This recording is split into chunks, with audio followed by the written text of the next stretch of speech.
Museum of the Prefecture of Police in Paris showcases the most amazing collection of artifacts in France's history of crime. The spy hole through which Dr. Petiot watched his victims agonize. The thin rope used to strangle Bailiff Gouffet. Landru's boiler, knives, revolvers, and truncheons. All these weapons were used to commit the most heinous crimes. Since the 19th century, the police has relied on science to solve its investigations. Anthropometry, the study of the human iris, graphology, and morphopsychology are used.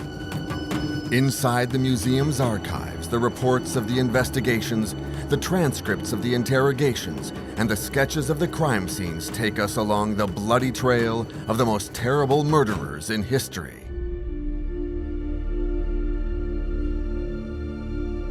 January 17, 1906. Armand Fallières is elected President of the Republic. A fervent abolitionist, the new head of state appoints Georges Clemenceau as council president, and a debate on the abolition of the death penalty is immediately put onto the agenda. Unfortunately, before the vote, a terrible crime occurs. In Paris, January 31, 1907, an 11-year-old girl, Marthe Erbelding, is raped and murdered. Outraged, the press and public opinion demand the death penalty for the killer. The Assize Court of the Seine, unsurprisingly, condemns him to death to the applause of the crowd. Despite the opposition of the people, September 13, 1907, President Fallières commuted the death sentence of the murdered to life imprisonment with hard labor. The press are incensed. Le Matin and the Le Petit Parisien organize a reader's poll. The results are unequivocal, with over 1 million people saying they're in favor of maintaining the death penalty. A year after the murderer's trial, despite the plea from Jean Jaurès defending abolition, the death penalty is maintained by 330 votes to 201.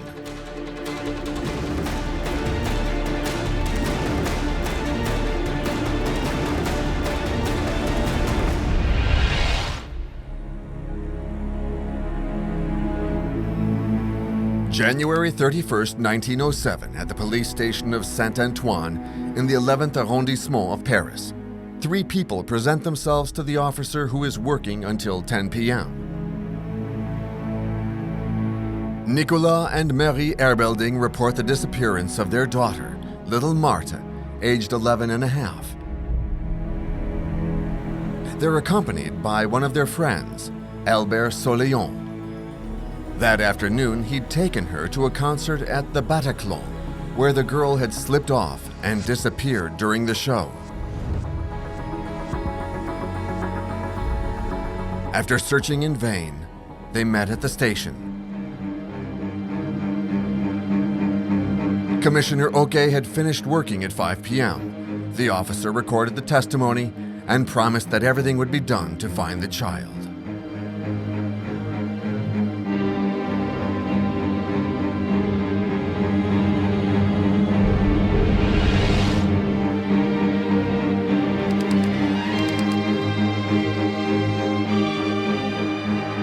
Commissariat de police, il faut se remettre dans le contexte de l'époque. Ce sont des commissariats de quartier.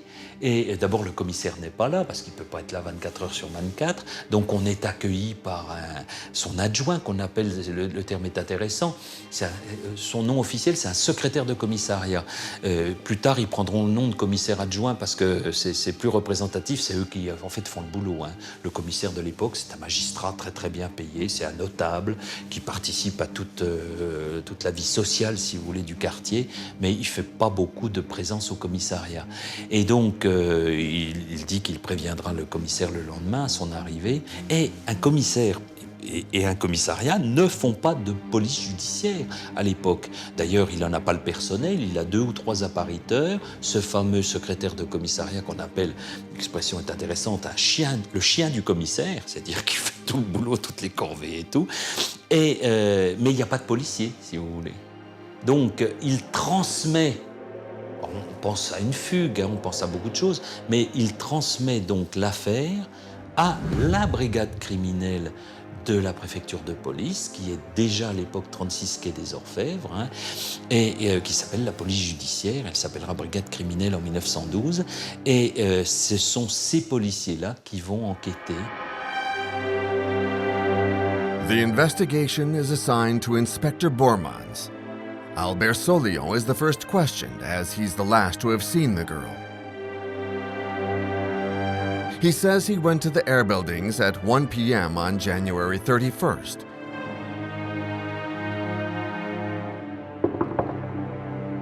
He'd received a free ticket to the concert at the Bataclan and offered it to little Marta. He said his wife would accompany the girl once she came home from work. Seeing her daughter's delight at the offer, Mrs. Erbelding agreed.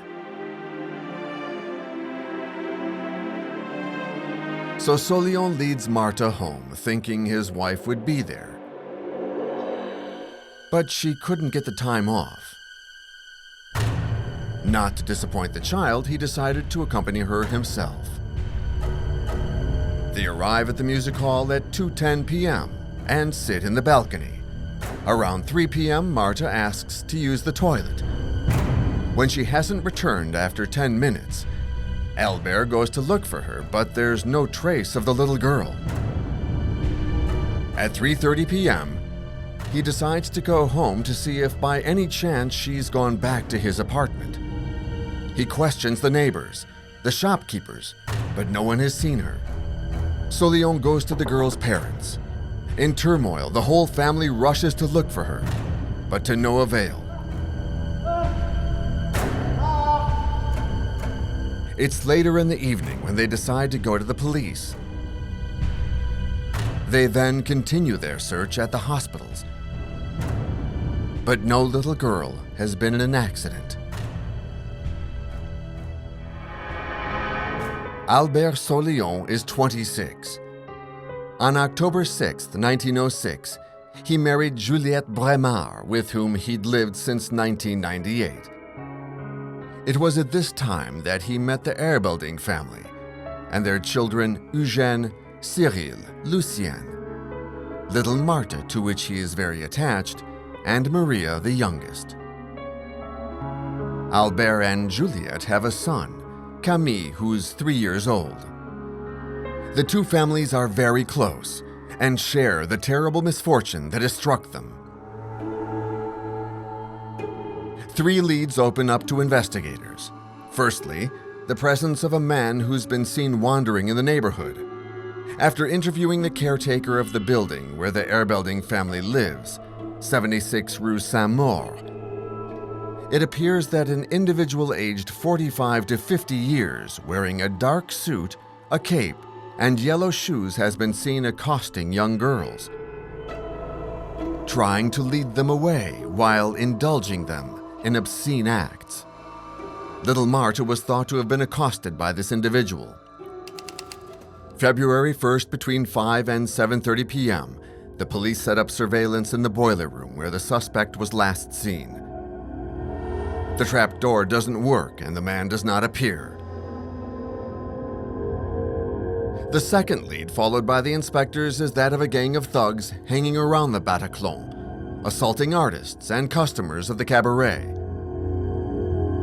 It's alleged that these thugs are involved in human trafficking.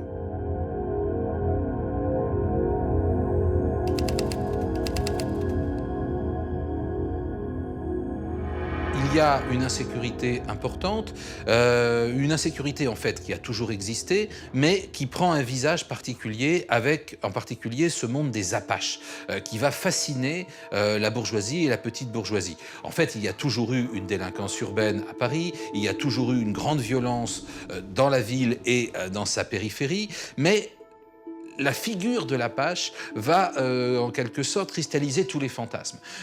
C'est d'abord l'affaire Casque d'Or qui va rendre visibles ces apaches, la grande presse va s'en emparer, et cette délinquance à laquelle on ne prêtait peut-être pas une grande attention va occuper le devant de la scène avec toute une série d'affaires qui parfois sont de toutes petites choses, des rixes au couteau, des tortures, des règlements de compte, mais qui vont littéralement fasciner les Français de l'époque, à tel point qu'une mode va être créée. Il est vrai que ces apaches sont assez fascinants. D'abord, leur jeunesse. Certains sont mineurs, ou alors ce sont de très jeunes hommes.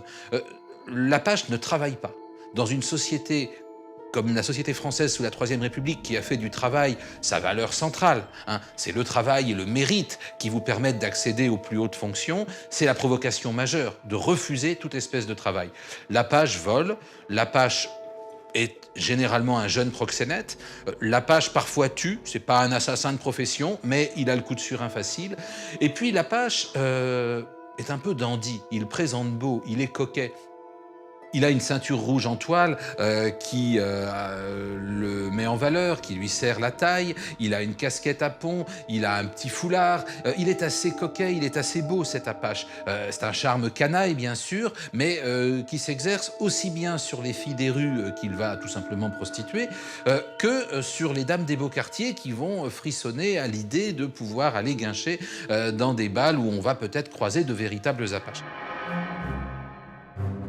The director of the Bataclan, Mr. Habricorn, had warned the police about the violence some time ago. Patrols were organized and the band of thugs had recently disappeared. The third lead is the woods at Vincennes, not far from where little Marta disappeared. Rumor suggests that there are child traffickers in the woods, and the lakes could contain her corpse. Inspector Bourmans decides to follow this lead. He meets Mr. Georges Lefebvre, guardian of walks from Paris to Vincennes.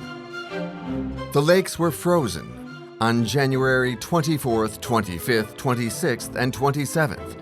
The public was able to skate there.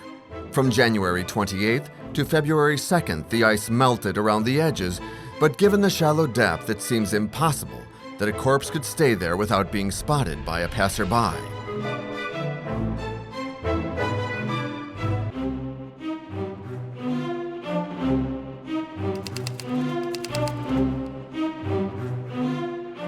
« 1907 et les années qui précèdent et qui suivent, c'est une époque, je dirais, marquée par un paradoxe. C'est la belle époque, comme chacun sait, donc une époque de prospérité économique, de très relative harmonie sociale. Or, on n'a jamais parlé autant qu'à ce moment-là d'insécurité, même si ce n'est pas vraiment le terme qui est utilisé, et on n'a jamais parlé autant de criminalité. La presse populaire doit une partie de son succès commercial au fait qu'elle publie chaque jour des récits de crimes, de délits, d'accidents et de suicides aussi, puisqu'ils font partie des faits divers. Et donc, évidemment, cette création de séries criminelles suscite certainement auprès d'un lectorat avide de ces lectures-là, parce que c'est des lectures qui sont faciles. Hein. Le public peut en effet être impressionné par ces récits et considérer qu'il vit dans une société qui est de plus en plus marquée par la criminalité. Ceci peut aussi indiquer une transformation des sensibilités. Hein. Quand on se met à dénoncer l'insécurité, ça ne veut pas forcément dire que l'insécurité augmente, que la criminalité augmente, ça peut tout simplement vouloir dire qu'on devient plus sensible à la criminalité, moins tolérant, et que des violences qui faisaient jusqu'alors partie de la vie quotidienne, de quelque chose de toléré, disons, ne sont désormais plus tolérées parce que précisément on atteint un degré de civilisation, entre guillemets, qui n'autorise plus cette tolérance-là. All the leads reach dead ends, and Albert Soleilland is brought back in for questioning. He had some dealings with the law in the past, and had even been investigated for embezzlement. Sunday, February 3rd at 6 a.m., Inspectors Burke and de Hole go to 133 Rue de Charonne, home of the Soleillands. His wife, Juliette, opens the door. Albert is still in bed. Inspectors then ask him to follow them. He doesn't object. He dresses, kisses his son, and leaves with the police. The deputy head of police, the Chief Inspector Lebrun, will hear his testimony. Albert Soleilland confidently repeats previous statements verbatim. His visit to Madame Erbelding, his proposal to take little Marta to the Bataclan with the free ticket he'd been given. He again explains that his wife was not able to get time off work, so he decided to take Marta with him to the show. It was 2:10 in the afternoon. We ordered 2 lattes, which were served by a boy aged 30 to 35 years old, of medium height with a mustache. I paid 1 franc 20 for them, explained Albert. Around 3, Marthe went to the bathroom. After 10 minutes, when she did not return, Albert began to look, first inside the establishment, then around the outside. About 3:30, he returned home, asking if anyone had seen the girl. Then I went over to Madame Erbelding's and I explained what had happened. Chief Inspector Lebrun found that Soleilland's story lacked detail, so he asked him to accompany him to the Bataclan in order to confirm his statement.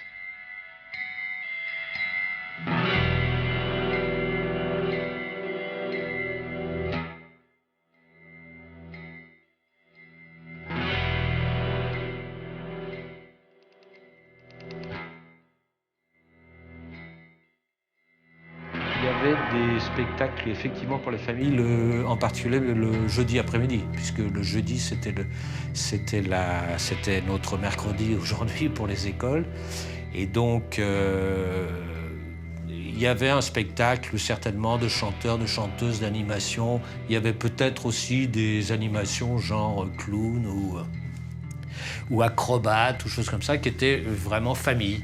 Parce que bien sûr, je ne vous parle pas de certains spectacles qui, le soir, eux, étaient beaucoup plus osés. Pour l'époque, bien sûr, ce qui nous ferait rigoler aujourd'hui, mais c'est-à-dire les femmes en tenue couleur chair, ce qu'on appelait le nu, non pas le striptease, mais le nu, les revues nues, et qui en fait étaient très habillés par rapport à ce qu'on voit aujourd'hui. Il y avait beaucoup de personnel parce qu'il y avait non seulement des ouvreuses, bien sûr, placières, mais en plus il y avait les garçons qui servaient aux tables. Donc c'était assez contrôlé, il y avait du monde, il y avait du monde. Et puis le personnel ne coûtait pas ce qu'il coûte aujourd'hui, donc il y avait beaucoup de monde. L'équipe, c'était une énorme salle, et donc même pour les matinées du mercredi, je pense qu'il y avait du monde. In the presence of the Bataclan's director, Soleilland retraced the path he'd taken in the establishment with the little girl. He said that he'd been given 2 red tickets to the first-floor balcony. The manager then pointed out that tickets allowing access to the balcony were green. Among the employees, nobody remembered Soleilland and the little Marta, but there are so many customers. He then points out 2 armchairs, number 155 and 157, where they were sitting. Asked about the show, he said he saw a young woman opening, when in fact it was a man by the name of Bretigny who opened first. The manager brings them over to the waiters who worked during the show, but none remembers Soleilland. Mrs. Dutreuil, the lady in charge of the toilets, does not remember having seen a girl fitting Marta's description.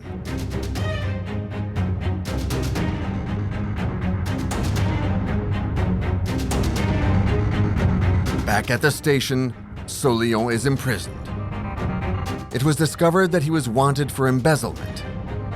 On May 31st, 1902, he stole the 1,000 franc note that his employer at the time, Mr. Picard, had entrusted him to change. He moved the same day without leaving an address, and since then, he was actively being sought by the police. With Soleilland detained, the investigation continues. The inspectors go back to question Mrs. Erbelding, who describes precisely how Soleilland took Marta to the show. He said he came to take the girl home where his wife, who was having lunch, was waiting to take her to the concert at the Bataclan. He added that it was his wife who sent him, as he had to start work at 2 in the afternoon. Seeing the joy of the child, she acquiesced, saying, "If it's to go with Julienne, that's fine." Albert replied, "Do you think it's to go with me? I told you I have to work at 2. Mrs. Erbelding then dressed Marthe in a clean dress and a new hat. Soleilland hurried her to get dressed. "Hurry, Marthe," he said. "Julienne is waiting for you and I'll be late because I have to start work at 2 o'clock. It seemed more and more that Albert's testimony was confused, perhaps because of the emotion the disappearance of the girl provoked in him.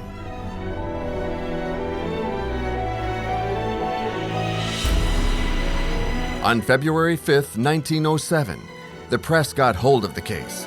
Le Petit Parisien headline said, "Unexplained disappearance of a little girl. Marthe Erbelding. Has she been killed?" All the papers report her strange disappearance. In the public opinion, there's a crime epidemic, and not a day goes by without the press reporting sordid or bloody crimes, gangs spreading terror throughout France. Reporters gather all the information they can get on what they feel will be a sensational crime. C'est-à-dire que la presse s'est industrialisée. On est depuis les années 1880-90 dans l'âge des rotatives, c'est-à-dire qu'on tire des journaux non plus à la feuille, ce qui était long et coûteux, mais par des bandes de papier qui se déroulent presque indéfiniment dans des rotatives, c'est beaucoup moins coûteux. Donc se développe une presse à 1 sou. 1 sou, c'est 5 centimes. Tout le monde peut se payer un journal. Les tirages s'accroissent, les porteurs de journaux se répandent dans les rues et donc vont toucher tous les publics. Un journal comme Le Petit Journal ambitionne de toucher aussi bien le bourgeois que la concierge, que le petit artisan, que l'ouvrier. Et donc on arrive à des tirages très impressionnants. Le Petit Journal, à partir de 1890, c'est 1 million d'exemplaires imprimés. Donc facilement 2 à 3 millions de lecteurs, sachant qu'un exemplaire va circuler dans la famille. C'est une puissance importante.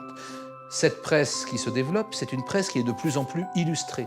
Et à partir de 1890, le Petit Journal va même avoir un supplément illustré avec 2 grandes gravures en couleur. Et pour des Français qui sont habitués à une presse en noir et blanc, l'irruption de la couleur, et même de couleurs assez crues, eh bien ça change tout, ça donne l'illusion du vrai.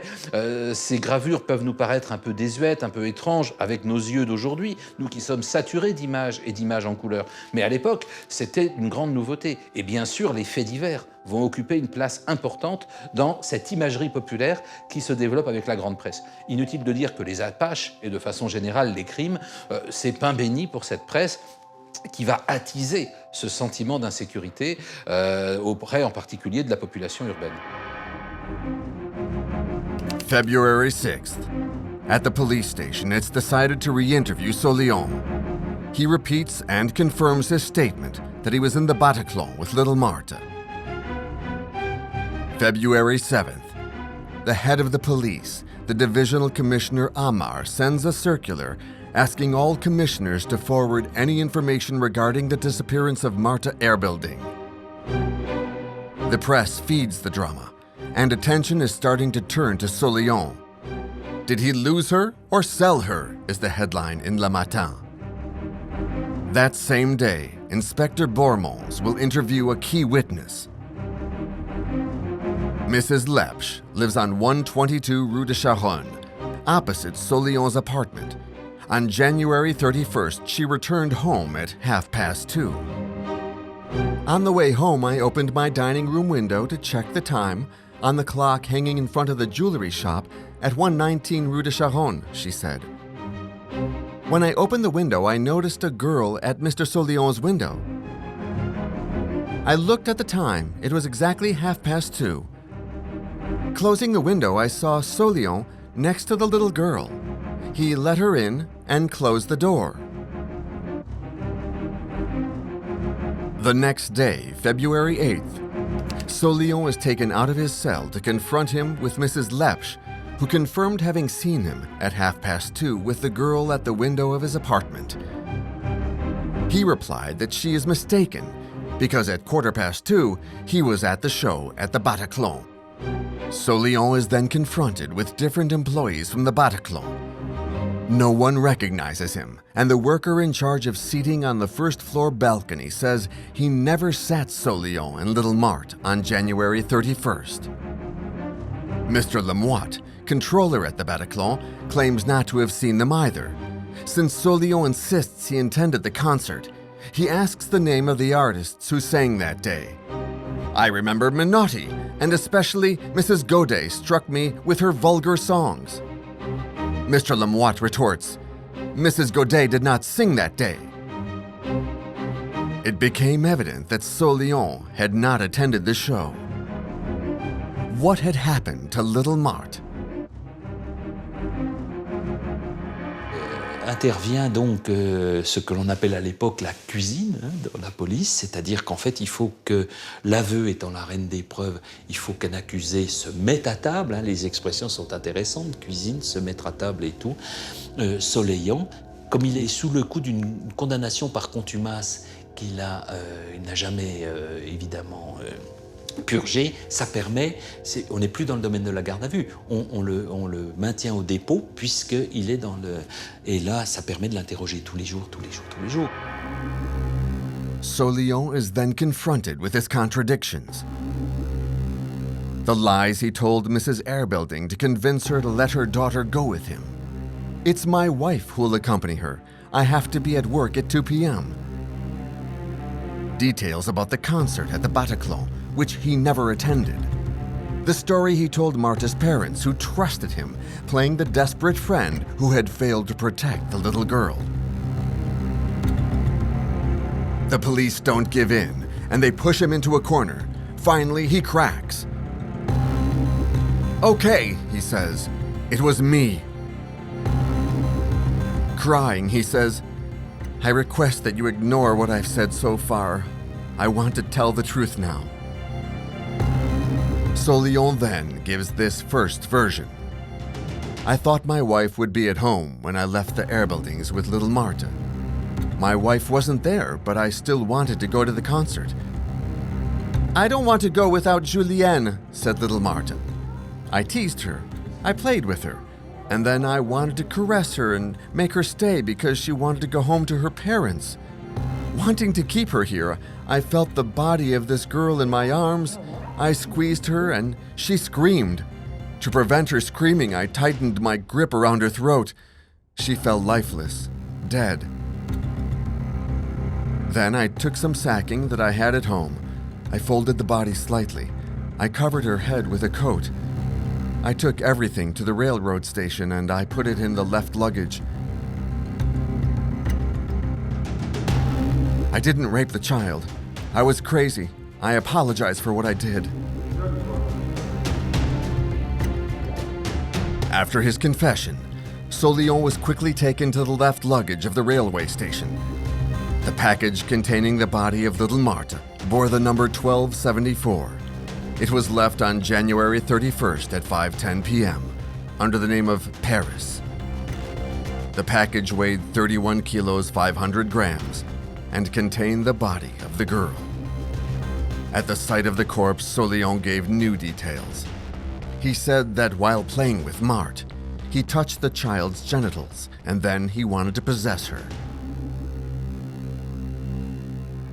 Et le crime a provoqué une émotion particulière, sans doute à cause de l'attitude du criminel. Le fait qu'il soit le meilleur ami de la famille, le fait qu'il ait menti pendant 8 jours continuellement, le fait qu'il ait participé aux recherches, qu'il ait donné l'impression d'être totalement solidaire de la famille, alors qu'il savait pertinemment qu'il avait tué, violé la gamine et il savait où était le corps qu'il avait caché. Ça a beaucoup révolté l'opinion. C'est le crime de trop, quelque part. Il a bouleversé l'opinion. Alors pourquoi? C'est difficile à dire. Soleilland n'a pas H. C'est un marginal, c'est plutôt un fils de bonne famille, qui a d'ailleurs ruiné et désespéré ses parents. C'est un type qui vit de petites escroqueries, d'abus de confiance, qui déménage à la cloche de bois, qui n'arrive jamais à garder un emploi, qui est d'ailleurs sous le coup de plusieurs condamnations par contumace. Hein. Ça aussi, ça a interrogé les gens. Voilà quelqu'un qui est condamné, qui vivait quand même au grand jour, pas sous un faux nom et qu'on ne retrouve pas, qui ne purge pas sa peine, etc. Ça a beaucoup inquiété l'opinion, parce qu'on se dit que s'il avait payé, s'il n'avait pas connu cette espèce d'impunité, peut-être aurait-il été plus méfiant, hein. Peut-être ne se serait-il... Enfin, c'est comme ça qu'on a interprété les choses. The next day, February 9th, the press reports the horrible outcome in every newspaper headline. He killed her, announces Le Matin, showing the photo of the murderer and his victim. Soleilland murdered little Marthe. The monster has confessed, declares Le Petit Parisien. Soleilland killed little Marthe, raped, murdered, says L'Humanité. The public is horrified. On Sunday, February 10th, Dr. Courtois Suffit carries out an autopsy on the victim. His report determines that the girl was a victim of attempted strangulation. Her death was due to perforation of the heart with a knife. There were many injuries to the genitals, showing she'd been raped. February 14th, 1907. The funeral of the little Marthe is held. A large crowd accompanies the casket. The convoy passes between two rows of children and mothers crying, L'Humanité wrote. 50,000 people join little Marthe's procession, is the headline in Le Matin. 100,000 people at little Marthe's funeral, adds Le Petit Parisien, which also writes, never has crime so violently roused public opinion than for Soleilland's vile crime, drawing this innocent victim into a trap, assaulting and raping her, strangling her and then stabbing her through the heart with a knife.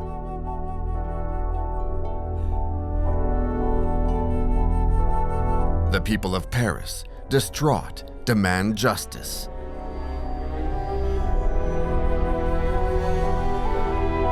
When pressed by reporters, the murderer's wife Julienne says her husband sometimes had violent outbursts. In April 1902, Soleilland had hit her with a stylus. The scar is still visible near her right breast. In March 1906, he attacked his sister-in-law Julia, trying to rape her. He grabbed me, knocked me down, and threw me to the foot of the bed in the room. Holding me down, he pulled out the knife that was in his pocket and said, I want you to be mine, and if you ever resist me again, I'll pierce your heart with this dagger. But she escaped him by pretending to give in and then running away as soon as his back was turned. At the time, she had not filed a complaint for fear of bringing scandal on the family. Each day, more and more sordid details were added to the portrait of the monster, and his wife eventually disowns him. This monster has nothing for me or for my son. His heinous act has created an unbridgeable gap between us. Et un autre personnage qui est fascinant dans toute cette enquête, c'est évidemment la femme de Soleilland, femme extrêmement séduisante, hein, dont j'en ai pas la preuve, hein, mais il m'a semblé à travers les enquêtes et autres qu'elle s'est livrée plus ou moins à la prostitution et que en fait c'est son mari hein, qui l'a forcé à se prostituer quand le couple avait des ennuis d'argent ou que lui était au chômage comme d'habitude. Alors d'abord, ce qui est intéressant, c'est qu'elle travaille dans une industrie folle, hein, des baleines de parapluie, et qui sont de vrais restes de baleines, hein, bien sûr, qu'on utilise. Et puis, bon, elle est très belle, évidemment, elle est très érotique, hein, on sent d'ailleurs que le couple a beaucoup fonctionné là-dessus. Elle a une attitude à l'égard de son mari étonnante, elle dit à la fois qu'il lui fait peur, qu'il l'effrayait, comme si elle était un peu prisonnière, mais en même temps, on a des tas de témoignages qui montrent elle avait pour lui beaucoup d'indulgence. Hein. A crowd of onlookers gathers around the building of the crime at 133 Rue de Charonne, and it seems the only conclusion to this case is the guillotine.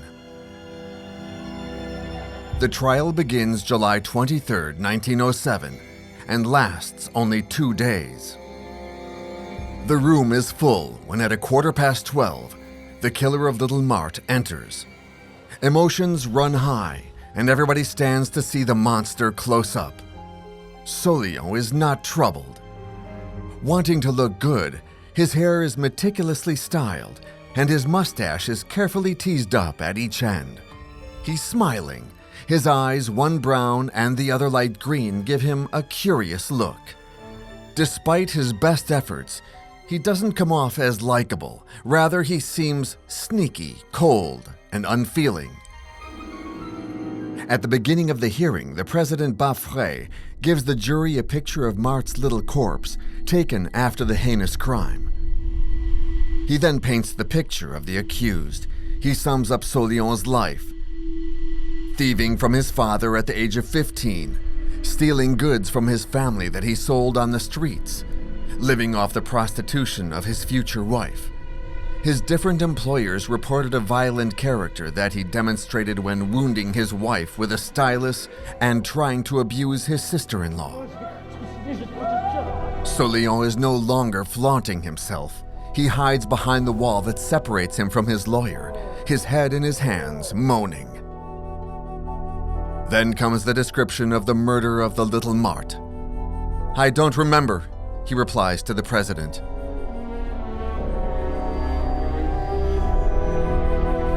When Mrs. Erbelding takes the stand, a heavy silence falls in the room. Soleilland looks down. He can't face the painful look of the mother of little Marta. A dignified figure, she makes no threatening gestures and shows no anger, only the trembling of her voice and the sadness of her face ravaged by pain, showing her indignation and hurt. The session of July 24th begins with the argument of Mr. André Hess for the prosecution.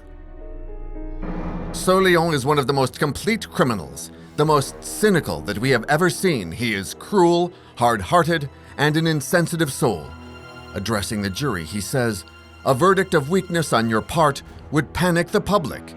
They would wonder where in this lamentable case you could possibly find any elements to excuse this man who in such a short time was a thief, a pimp, and a murderer."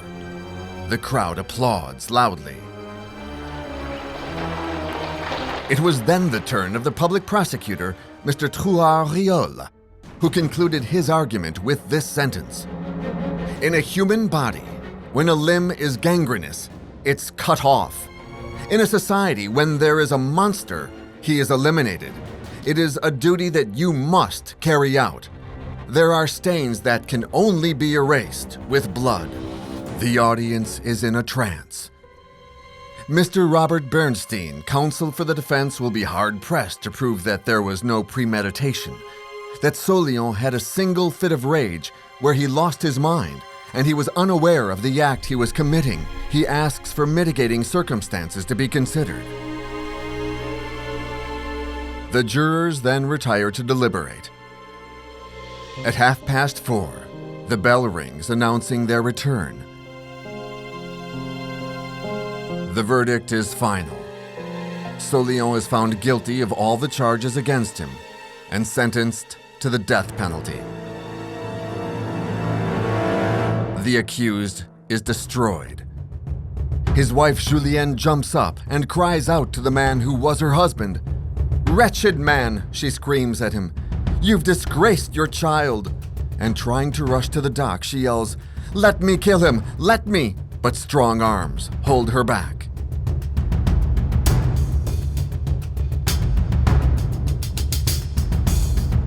The question that everyone is asking is, when will Soleilland be executed?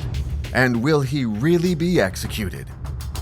Since taking office, Armand Fallières, President of the Republic, has consistently pardoned all prisoners sentenced to death. Fervent abolitionist, he hopes that the law abolishing the death penalty that the Minister of Justice, Mr. Guyot de Seigne, proposed to the House will soon be passed.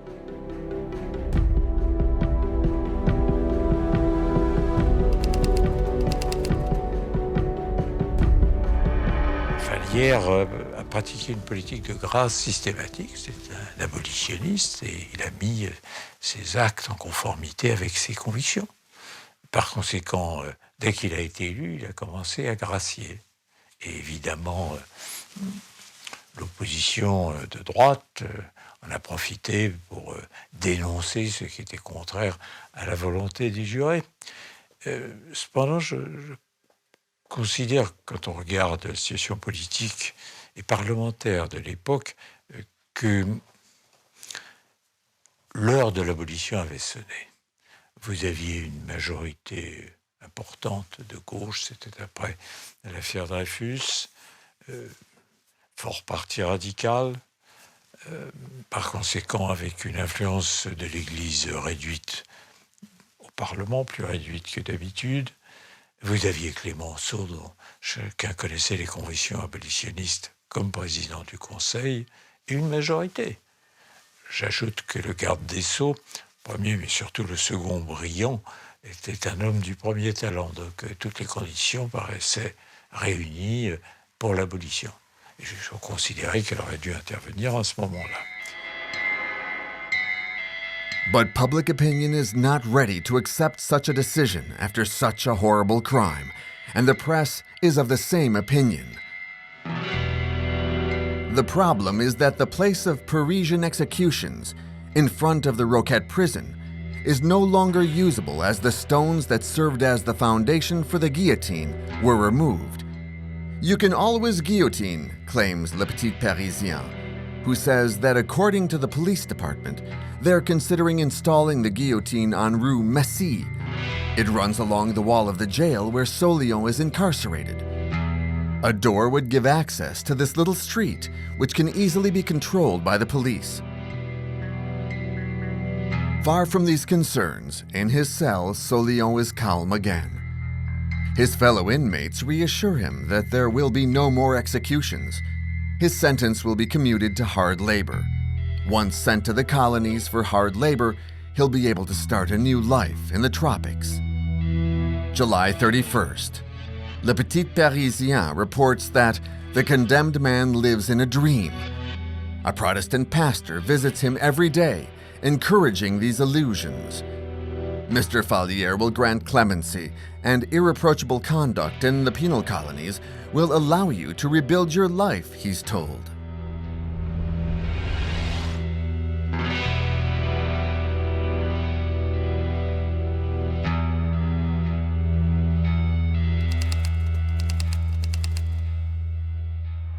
L'image du bagne de Guyane, c'est plutôt une image idyllique. La presse ne s'est pas encore fait le relais des dures conditions de vie en Guyane. Et souvent, on assiste à une réaction très positive, voire optimiste, des condamnés qui se disent que fatalement, là-bas, c'est un petit peu un Éden et qu'ils vont pouvoir refaire leur vie, redémarrer dans de bonnes conditions. Soleilland already sees himself there. I will be very happy and nearly free. Maybe I could one day have a horse and a small car to drive around the island. I will organize my little house as I like. The administration will provide food. I will just have to let myself live. These are the words of the murderer transcribed in the newspaper and that fuel public resentment. September 12, 1907. Applications for the pardon of 4 convicted men arrive on the desk of President Fallière. Soleilland is among them. The president knows that the public is not ready to accept mercy for the killer of little Marthe. He himself is not immune to the horror of the crime. But his conviction to abolish the death penalty is stronger, and he commutes the sentence to life imprisonment with hard labor. Il est condamné à mort, mais le président Fallière le gracie. Alors attention, on le gracie, ça ne veut pas dire qu'il est libre, bien sûr. En fait, sa peine de mort est commuée en travaux forcés à perpétuité. Mais pour un assassin d'enfants et un personnage aussi veule, aussi détestable, c'est insupportable pour l'opinion. Il y a un dessin célèbre où on l'a représenté comme un planteur avec un beau chapeau de paille, une chaise longue, dans un décor luxuriant. Bon, évidemment, le bagne, ça n'est pas ça. Mais les Français ne le savent pas ou ne veulent pas le savoir.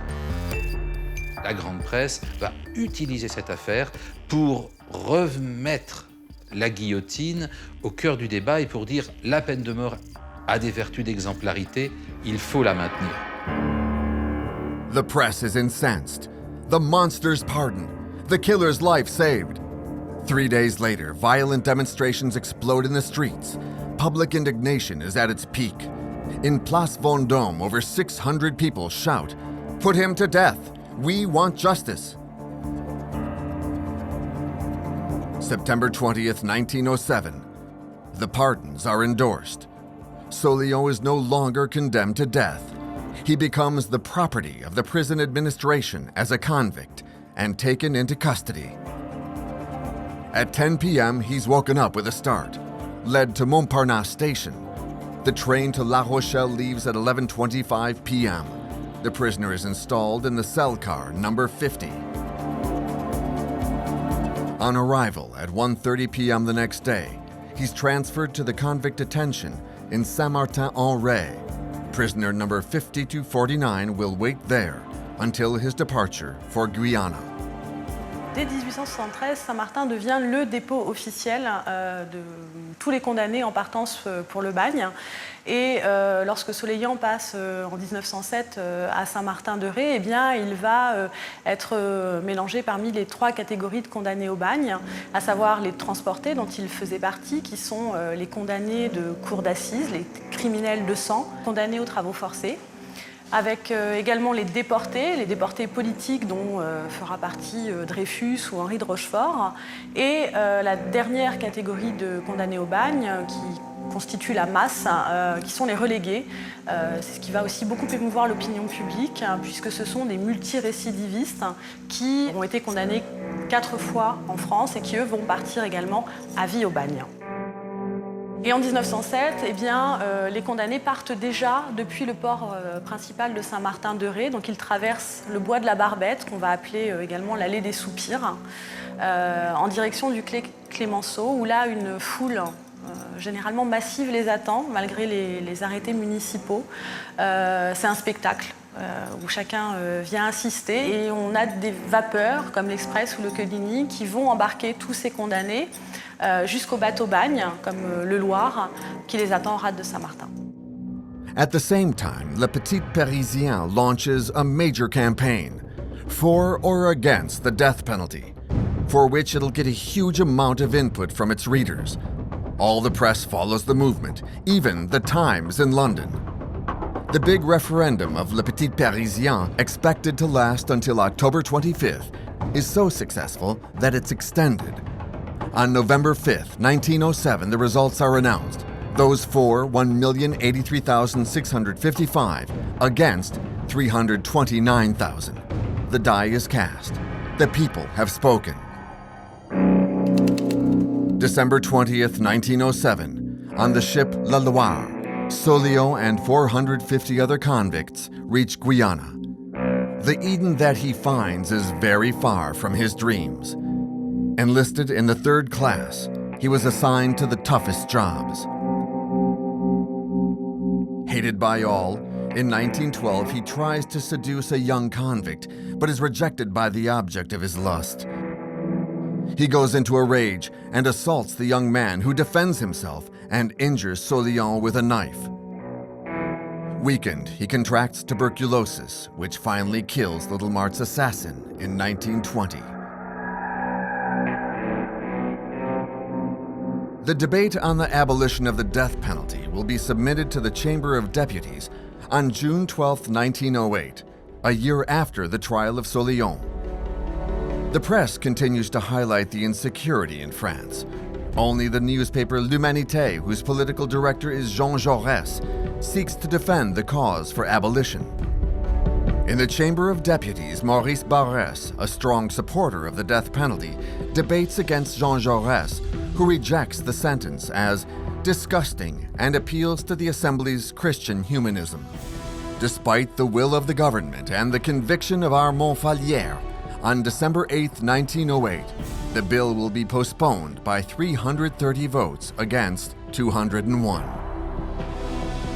La plus grande originalité de l'affaire Soleilland est politique, c'est-à-dire l'utilisation d'un soi-disant référendum en faisant pétitionner des millions de lecteurs pour avoir comme ça un courant d'opinion publique qu'on peut utiliser contre un projet de loi. C'est peut-être ça l'enseignement politique à en tirer. Pour le reste, c'est une tragédie.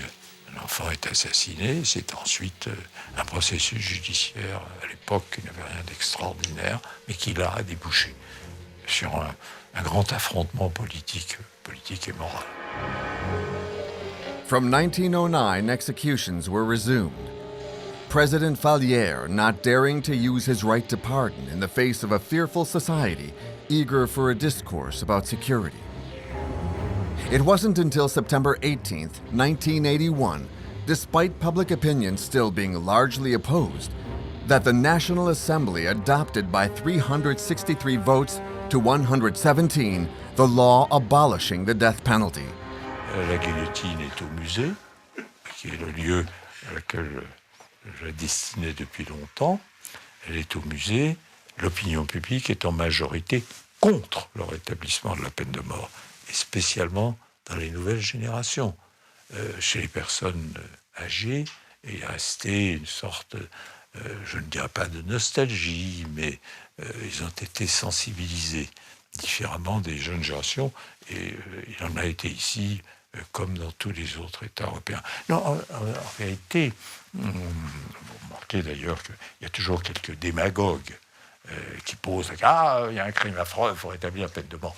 Pure démagogie. Pourquoi je dis pure démagogie? Parce qu'ils savent que c'est impossible. N'est-ce pas? Il faut bien mesurer le chemin parcouru depuis 1981. D'abord, en 1985, la France a ratifié le protocole numéro 6 à la Convention européenne des droits de l'homme, qui interdit à tous les États signataires le recours à la peine de mort. C'est le dernier texte que j'ai fait voter à l'Assemblée nationale et au Sénat. C'est le dernier, en fait, de ma carrière ministérielle. Il y a à cet égard un ensemble, mais très cohérent et en même temps, je dirais, indestructible. L'abolition, elle est irréversible. Donc quand j'entends glapir ou clamer « Ah, la guillotine, vite, la peine de mort va nous protéger », c'est fini. Ça fait partie de l'histoire.